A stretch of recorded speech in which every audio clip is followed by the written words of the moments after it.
Assalamualaikum warahmatullahi wabarakatuh. Kembali lagi di RMB Mistis. Dan pada video kali ini, portal RMB akan menceritakan kisah pinggir kota dalam kemasan cerita misteri. Cerita kali ini saya akan melanjutkan cerita yang kemarin. Cerita yang berjudul Anggota Sekte Penyembah Iblis bagian ketiga. Lalu seperti apa kisah selengkapnya? Langsung saja dan selamat mendengarkan.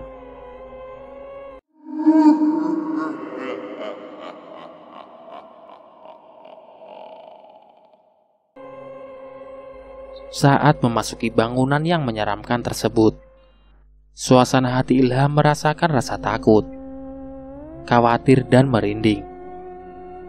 Padahal saat itu waktu masih siang. Namun perasaan itu muncul begitu saja. Saat siang bolong, Ilham mencoba membuang perasaan di dalam hatinya itu. Tapi entah kenapa, perasaan itu tidak bisa hilang. Seolah-olah hatinya menolak untuk memasuki bangunan tersebut. Perasaan itu ternyata disadari oleh Putra. Ia memperhatikan gelagat Ilham sedari tadi. "Kamu tidak perlu takut. Tidak akan terjadi apa-apa pada dirimu di sini," ucap Putra tegas. Iya, jawab Ilham sedikit ketakutan. Putra dan Reni mengajak Ilham ke area lapangan yang cukup luas, yang berada di dalam area bangunan besar tersebut. "Ini lapangan. Di sini tempat kami melakukan upacara persembahan pada pemimpin sejati kami," ucap Putra sambil menunjukkan lapangannya. "Pemimpin sejati? Siapa?" tanya Ilham penasaran. "Nanti kamu akan tahu saat kamu mengikuti upacaranya," jawab Reni. "Hah? Upacara?" tanya Ilham kaget. "Iya, kami akan buat upacara penyambutan untuk kamu sebagai anggota baru," jawab Putra. "Ini sebenarnya perkumpulan apa?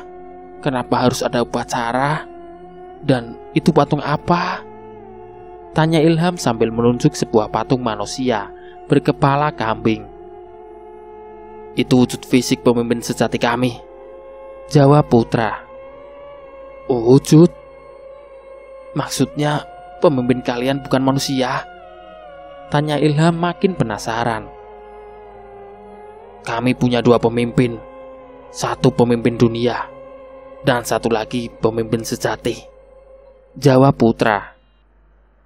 "Siapa pemimpin sejati itu?" tanya Ilham lagi. "Kamu tidak perlu banyak bertanya. Nanti kamu akan tahu jawabannya," jawab Reni tegas. Putra dan Reni pun mengajak Ilham ke area lain untuk memperkenalkan tempat-tempat yang ada di dalam bangunan menyeramkan tersebut. Malam pun tiba. Di bangunan menyeramkan itu, banyak berdatangan orang yang berpakaian serba hitam. Pakaian yang mirip dengan yang dikenakan oleh Putra dan Reni. Semua orang sudah berkumpul dan berbaris rapi di tengah lapangan. Putra dan Reni pun mengajak Ilham untuk ikut berbaris di tengah lapangan. Saat Ilham dan yang lainnya sudah berbaris rapi, lalu ada seorang laki-laki yang berperawakan besar berjalan ke depan lapangan. Orang tersebut berdiri menghadap ke barisan, berdiri di samping patung manusia berkepala kambing itu. Ilham penasaran, siapa orang yang berperawakan besar itu? Seolah mengetahui isi hati Ilham, Putra lalu berucap pada Ilham, "Itu Mbah Joko, pemimpin perkumpulan ini," ucap Putra menjelaskan. Ilham lalu membalas dengan anggukan kecil. Mbah Joko lalu memimpin perkumpulan itu untuk memulai upacara. Mbah Joko lalu menghadap ke patung, lalu bersimpu dan menyatukan kedua telapak tangan di depan dada. Diikuti oleh seluruh anggota di barisan, termasuk Ilham yang juga mengikuti. Gusti, kawula kita nyuwun izin. Kita arep nindakake ritual kanggo nampa keluarga anyar kita. Nyuwun izin kita lancar kita metu. Gusti kawula, Gusti Setan, Gusti Agung, Gusti ingkang langgeng kanggo awake dhewe sing ringkih. Begitu ucap Mbah Joko dalam bahasa Jawa memulai upacaranya. Ilham tidak mengerti apa yang diucapkan oleh Mbah Joko, namun dia tetap mengikuti. Setelah selesai, Mbah Joko lalu memanggil Ilham maju ke depan. Anggota baru maju ke depan, ucap Mbah Joko memanggil. Ilham pun lalu menuju ke depan dan menghadap Mbah Joko. Siapa nama kamu? Tanya Mbah Joko. Ilham, Mbah, jawab Ilham. Kamu harus setia pada perkumpulan ini dan jangan pernah mengkhianati Tuhan kami iblis, ucap Mbah Joko. Mendengar itu, Ilham kaget. Ternyata perkumpulan ini adalah perkumpulan sesat, perkumpulan penyembah iblis. Namun Ilham tidak bisa berbuat apa-apa lagi. Dia sudah terlanjur masuk dalam perkumpulan ini. Mbah Joko lalu melanjutkan perkataannya. Kamu bersimpuh di depan Tuhan iblis, ucap Mbah Joko memerintah. Ilham pun menuruti perkataan Mbah Joko. Dia pun bersimpuh di depan patung yang ternyata adalah patung iblis. Ilham diberi secari kertas berisi tulisan oleh Mbah Joko. Kertas itu disimpan di bawah, di depan Ilham bersimpuh. Baca perjanjian setia ini, tulus pada Tuhan iblis, jangan main-main, ucap Mbah Joko tegas. Ilham pun lalu memulai ucapannya. Gusti Setan, Gusti ingkang langgeng, aku janji bakal setia. Aku ora bakal ngianati kowe. Aku korban jiwaku yen aku kiyantun marang Gusti. Namung Gusti ingkang kawula sembah, Gusti kawula ingkang tunggal. Setelah selesai mengucapkan itu, Ilham lalu berdiri. Selamat, kamu sudah diterima di sini, di Sekte Bakti Ireng, ucap Mbah Joko. Dan kamu harus ingat perkataan ini. Yen sampean mlebu, sampean ora bisa metu. Kalau kamu sudah masuk, tidak mungkin bisa keluar lagi, ucap Mbah Joko mengingatkan. Ilham hanya mengangguk. Setelah itu, Mbah Joko memberikan jubah hitam pada Ilham. Selalu pakai ini saat berada di sini, ucap Mbah Joko. Ilham lalu mengenakan jubah itu. Mulai saat ini, Ilham jadi bagian dari kita, ucap Mbah Joko. Ilham lalu kembali ke barisannya lagi. Perkumpulan itu pun lalu melanjutkan kegiatannya hingga pagi hari. Ilham selesai mengikuti segala kegiatan yang dilakukan oleh sekte itu. Awalnya dia merasa aneh, karena banyak hal yang tidak wajar dilakukan oleh sekte itu. Mulai dari menyembah patung yang mereka beri nama Gusti Baphomet, sampai bernyanyi yang intinya nyanyiannya adalah mereka budak iblis. Ilham penasaran dengan yang dilakukan sekte itu. Lalu dia bertanya pada teman barunya Putra. Kenapa kita harus melakukan itu semua? Tanya Ilham penasaran. Sebagai bukti pengabdian kita pada Gusti Baphomet, jawab Putra tegas. Bukankah kita sebagai hamba Tuhan? Tanya Ilham lagi. Tuhan itu tidak ada. Kitab-kitab dari semua agama itu bohong.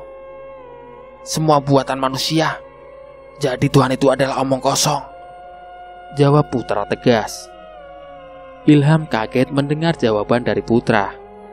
Namun entah kenapa, Ilham seperti mengiyakan saja jawaban dari Putra. Dulu saya percaya pada Tuhan dan kitabnya. Saya sering beribadah pada Tuhan. Saya sering meminta, tapi semua permintaan saya tidak terkabul. Saya hidup susah. Tapi ketika saya masuk ke sekte Bakti Ireng, dan ketika saya mulai menyembah Gusti Baphomet, kehidupan saya berubah. Saya bisa mewujudkan semua keinginan saya. Sejak saat itu, saya tidak percaya lagi dengan adanya Tuhan. Ucap putra melanjutkan. Ilham tidak bisa berkata apa-apa. Dia hanya bisa diam saja. Dia seperti terhipnotis oleh perkataan putra. Ilham pun memutuskan untuk pulang. Karena anggota yang lain dan juga pemimpin sekte sudah pulang terlebih dahulu. Hanya menyisakan Ilham dan putra saja di sana. Aku pulang dulu ya, Put, ucap Ilham pada putra. Tunggu sebentar. Ini ada titipan dari Mbak Joko.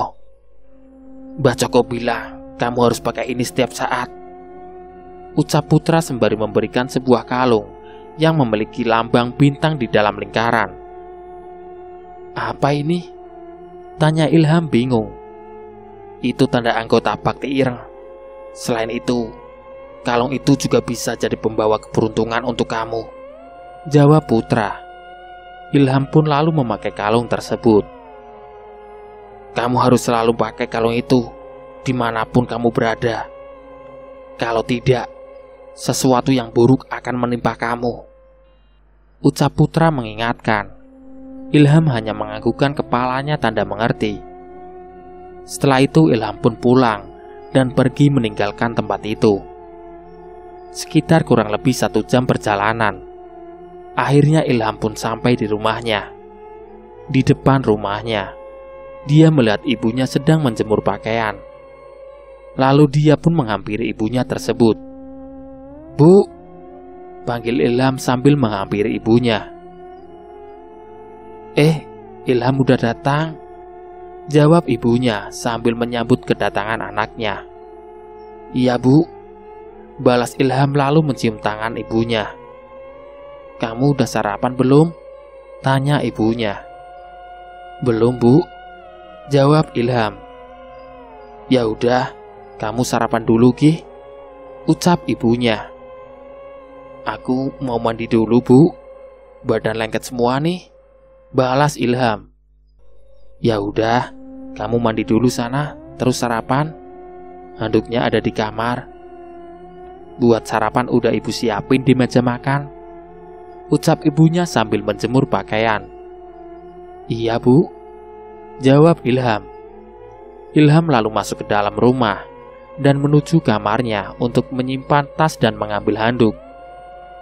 Setelah mengambil handuknya, dia lalu menuju kamar mandi untuk segera mandi. Setengah jam kemudian, Ilham keluar dari kamar mandi dengan hanya menggunakan handuk yang dililitkan di tubuhnya. Dia lalu menuju kamarnya untuk berpakaian. Setelah berpakaian, Ilham menuju meja makan untuk sarapan. Ternyata di ruang makan sudah ada ibunya yang menunggu. Ayo sarapan Ham, ajak ibunya pada Ilham. Iya bu, jawab Ilham. Lalu dia mengambil piring dan mewadahi nasi juga lauk pauknya. Sembari makan, Ilham dan ibunya mengobrol. Kamu jam segini kok baru pulang Ham? Tanya ibunya. Iya bu, lagi banyak tugas nih, jawab Ilham berbohong. Tugas apa sih Ham sampai nginep gitu? Jangan-jangan kamu cuma main ya? Tanya ibunya sambil bercanda.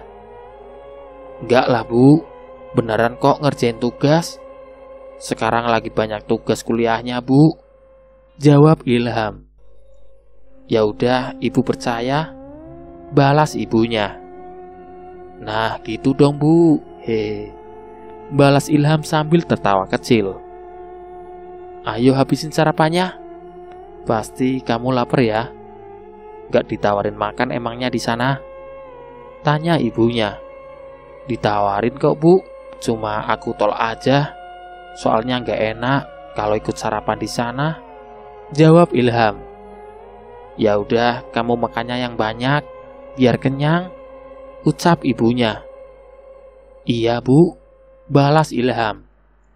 Ilham dan ibunya pun melanjutkan sarapannya hingga selesai. Aku bantuin beresin ya bu, ucap Ilham menawarkan bantuan. Gak usah Ham, kamu kan baru pulang, pasti capek, balas ibunya. Ya udah deh bu, aku mau istirahat aja ya, ngantuk banget nih, soalnya semalam begadang, balas Ilham sambil merentangkan tangannya. Saat Ilham sedang merentangkan tangannya, karena badannya pegal, ibu Ilham memperhatikan kalung yang dipakai oleh Ilham. Itu apa Ham? Kalung ya? Tanya ibunya penasaran pada kalung Ilham. Iya bu, jawab Ilham sedikit gugup. Kalung dari mana? Tanya ibunya lagi. Dari temen bu, yang ngajakin aku nginep di rumahnya, jawab Ilham. Oh, tumben kamu pakai itu kalung. Biasanya gak suka pakai kalung, ucap ibunya heran. Ya gak enak lah bu, masa aku gak terima. Dan kata dia juga aku jadi makin ganteng kalau pakai kalung ini. Hahaha. Balas Ilham lalu tertawa. Ah, kamu ini ada-ada aja, balas ibunya tersenyum. Ya udah bu, aku ke kamar dulu ya, ngantuk, pengen tidur, ucap Ilham. Iya, jawab ibunya. Ilham pun lalu menuju kamarnya untuk beristirahat. Karena semalam dia tidak tidur sama sekali. Di dalam kamarnya, Ilham teringat kejadian selama dia mengikuti kegiatan sekte itu, terutama perkataan Mbah Joko yang terus dia ingat sampai sekarang. Gusti kita punika Gusti Baphomet, Gusti ingkang Maha Agung, Gusti sejati, Gusti ingkang sempurna. Kita mau nyembah Gusti Baphomet, ora ana sing pantes disembah, kejaba Gusti Baphomet.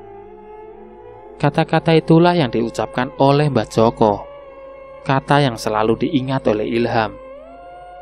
Walaupun dia tidak mengerti bahasa Jawa, tetapi dia paham maksud dari perkataan Mbah Joko itu. Ilham juga teringat kata-kata teman barunya Putra, kata-kata yang mengubah hidupnya dan juga mengubah cara pandangnya. Putra mengatakan bahwa Tuhan itu tidak ada. Tuhan itu omong kosong, dan kitab-kitab agama itu adalah pembohongan dan sebuah pembodohan pada manusia. Entah kenapa kata-kata yang dilontarkan oleh Mbah Joko dan juga Putra diyakini oleh Ilham. Padahal sebelumnya Ilham adalah orang yang percaya pada Tuhan. Ternyata emang benar apa yang dikatakan oleh Mbah Joko dan Putra. Tuhan itu emang gak ada. Semua kitab itu adalah pembodohan. Semua itu benar. Kehidupan keluargaku adalah buktinya, ucap Ilham penuh yakin dengan perkataan orang-orang di sekte itu. Ilham pun lalu memegang kalung pemberian Mbah Joko yang dia kenakan sekarang. Kalung yang akan membawa dia pada nasib baik dan keselamatan dia pada kerasnya kehidupan dunia. Dia juga lalu mengambil sesuatu barang mirip pajangan, sebuah pajangan berlatar hitam dengan simbol bintang terbalik berwarna merah dalam lingkaran, dan juga gambar Gusti Baphomet yang sekarang dia sembah. Juga bertuliskan nama sekte yang saat ini dimasuki oleh Ilham, Bakti Ireng. Lalu ia menggantungkan pajangan tersebut di tembok yang sudah ada paku. Dia gantung pajangan tersebut dengan rapi dan penuh hati-hati supaya pajangan tersebut tidak jatuh. Karena Mbah Joko mengingatkan Ilham supaya tidak menjatuhkan, menginjak atau membakar pajangan tersebut. Jikalau itu terjadi, maka akan terjadi suatu hal yang buruk yang akan menimpa Ilham. Lalu Ilham teringat perkataan Mbah Joko padanya semalam. Ilham, jaga baik-baik pajangan ini. Pasang di tempat yang tinggi, di tempat kamu bisa melakukan pemujaan pada Gusti Baphomet. Jangan sampai jatuh, terinjak ataupun terbakar. Kalau sampai itu terjadi, kamu akan mendapatkan suatu hal yang buruk yang akan terjadi pada kehidupan kamu, ucap Mbah Joko memperingati Ilham. Baik Mbah, saya mengerti. Saya akan jaga baik-baik pajangan Gusti Baphomet ini, jawab Ilham sambil menundukkan kepalanya. Dan kamu harus ingat juga, jangan sampai ada yang tahu kalau kamu punya pajangan Gusti Baphomet ini. Apalagi kalau kamu sampai ketahuan jadi anggota sekte ini. Ini sekte rahasia, tidak boleh ada yang tahu selain kita, ucap Mbah Joko mengingatkan lagi Ilham. Baik Mbah, jawab Ilham. Setelah memasang pajangan itu dengan rapi dan hati-hati, Ilham lalu bersiap untuk tidur. Karena dia merasa sangat lelah dan sangat mengantuk seusai mengikuti kegiatan sekte itu. Sebelum beranjak tidur, Ilham mengunci pintu kamarnya supaya tidak ada yang bisa masuk ke dalam kamarnya. Dia tidak ingin orang tuanya mengetahui kalau anaknya jadi salah satu anggota sekte penyembah iblis. Dan Mbah Joko pun mengingatkan supaya menjaga kerahasiaan sekte itu. Setelah mengunci pintu, Ilham lalu beranjak tidur, menarik selimut, dan tak lama kemudian dia tertidur dengan pulas. Tok tok tok, suara ketukan pintu kamar Ilham. Ham, bangun, udah sore nih, panggil ibunya sambil mengetuk pintu kamar Ilham. Ilham pun lalu terbangun mendengar suara ibunya memanggil. Ilham menguap sambil merentangkan tangannya. Ham, bangun, panggil ibunya lagi. Iya Bu, aku udah bangun nih, jawab Ilham sambil mengumpulkan kesadarannya. Ilham lalu menuju pintu kamarnya dan membukakan pintu kamarnya. Pules banget kamu tidur, sore gini baru bangun, ucap ibunya. Iya Bu, capek banget soalnya, ngantuk. Soalnya kemarin aku begadang ngerjain tugas kuliah, jawab Ilham. Ngerjain tugas apa main game? Sampai begadang gitu, ucap ibunya lagi. Beneran Bu ngerjain tugas, masa aku bohong sih? Jawab Ilham meyakinkan ibunya. Mana handuk kamu? Dari tadi ibu nyariin gak ketemu, tanya ibunya. Aduh, aku lupa Bu, handuknya aku simpen di kamar. Jawab Ilham sambil menepuk jidatnya. Kamu ini kecapean sampai lupa gitu, bales ibunya. Namanya juga capek, ya ingetnya cuma istirahat aja Bu, ucap Ilham. Ya udah, ibu mau ngambil handuk kamu, ucap ibunya berusaha masuk ke kamar Ilham. Jangan Bu, biar aku aja yang ngambilin, balas Ilham sambil berusaha menghalangi ibunya agar tidak masuk kamar. Kamu kenapa sih Ham? Kok ibu gak boleh masuk ke kamar kamu sih? Tanya ibunya penasaran dengan tingkah laku Ilham. Gak apa-apa kok Bu, biar aku yang ambilin aja ya handuknya, jawab Ilham. Ya udah cepet ambil, mau ibu jemur nih biar gak bau, ucap ibunya pada Ilham. Iya Bu, sebentar, ucap Ilham lalu mengambilkan handuknya di balik pintu. Ini Bu handuknya, ucap Ilham lalu memberikan handuknya pada ibunya. Kamu ini aneh banget. Ya udah, mau jemur dulu handuknya, ucap ibunya merasa aneh pada Ilham. Iya Bu, jawab Ilham. Ibunya pun berlalu keluar rumah untuk menjemur handuk Ilham. Ilham pun kembali masuk ke kamarnya untuk membersihkan kamarnya yang sedikit berantakan. Setelah selesai membereskan kamarnya, Ilham dipanggil ibunya. "Ham, ayo makan dulu," panggil ibunya sambil berusaha membuka pintu kamar Ilham. "Iya bu, sebentar," jawab Ilham. Ilham pun lalu membuka pintu kamarnya. Ternyata di depan kamar ada ibunya yang sedang berdiri di sana. "Loh, ibu ngapain di sini?" tanya Ilham kaget melihat ibunya. "Kamu kenapa, Ham? Kok kaget gitu? Terus ini pintu kamar kamu kok dikunci juga?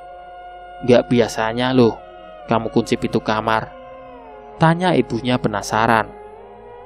"Gak apa-apa kok bu, pengen aja aku kunci. Dan tadi aku lagi beresin kamar," jawab Ilham. "Tumben kamu beresin kamar sendiri, biasanya kan sama ibu," ucap ibunya. "Ya sesekali aku yang beresin bu, kasihan ibu capek," balas Ilham. "Bersih nggak tuh kamarnya? Coba ibu lihat," tanya ibunya. "Bersih kok bu, ibu nggak perlu lihat, percaya aja deh sama aku bu," jawab Ilham meyakinkan ibunya. Ya udah, kamu makan dulu sana. Pasti lapar kan?" ucap ibunya. "Ibu nggak ikut makan?" tanya Ilham. "Enggak, ibu tadi udah makan duluan," jawab ibunya. "Ya udah deh bu, aku makan dulu ya," ucap Ilham pada ibunya. "Iya," jawab ibunya. Ilham pun lalu menuju meja makan untuk segera makan. Ibunya duduk menemani Ilham yang sedang makan. "Bapak kemana bu? Dari tadi gak kelihatan," tanya Ilham. "Katanya sih mau cari uang, tapi gak tahu cari uang kemana," jawab ibunya. "Oh gitu," balas Ilham. "Gimana tugas kuliahnya? Udah beres belum?" tanya ibunya. "Belum bu, dikit lagi. Ini udah selesai makan. Aku mau lanjut ngerjain tugasnya," jawab Ilham berbohong. Padahal tugas kuliahnya memang belum dikerjakan sama sekali, karena semalam Ilham mengikuti kegiatan sekte itu. "Udah ngerjain sampai begadang belum beres juga?" tanya ibunya lagi. "Iya bu, belum. Tugasnya banyak," jawab Ilham. "Ya udah, selesai makan langsung kerjain tugasnya, biar cepet beres," balas ibunya. "Iya bu," balas Ilham. Setelah selesai makan, Ilham lalu membereskan piring makannya. "Udah sini ibu aja yang beresin, kamu ke kamar aja ngerjain tugasnya," ucap ibunya mengambil piring bekas makan Ilham. "Iya bu," jawab Ilham. Ilham lalu menuju kamarnya dan mengunci pintu kamarnya tersebut. Di dalam kamarnya, dia langsung segera mengerjakan tugas kuliahnya itu. Cukup banyak tugas kuliah yang harus dia kerjakan. Hari sore itu pun sudah menjelang malam. Saat sedang mengerjakan tugasnya, tiba-tiba HP Ilham berbunyi. Ternyata ada notif pesan dari sahabatnya Doni. "Ham, udah beres belum tugasnya?" tanya Doni. "Ini lagi kerjain Don, kamu udah beres belum?" balas Ilham. "Ada beberapa yang belum aku kerjain, soalnya gak ngerti," balas Doni. Doni pun mengirimkan beberapa foto tugas yang dia tidak mengerti itu. "Ya udah, kamu besok kesini aja, kerjain barang yang kamu gak ngerti itu," jawab Ilham. "Oke deh, aku besok kesana Ham," balas Doni. "Ya udah, aku mau lanjut ngerjain tugas yang lain dulu," jawab Ilham. "Oke Ham," balas Doni. Ilham pun lalu melanjutkan mengerjakan tugasnya. Portal RMB. Itulah tadi cerita yang berjudul Anggota Sekte Penyembah Iblis. Nantikan cerita kelanjutannya di konten berikutnya. Sekian. Wassalamualaikum warahmatullahi wabarakatuh.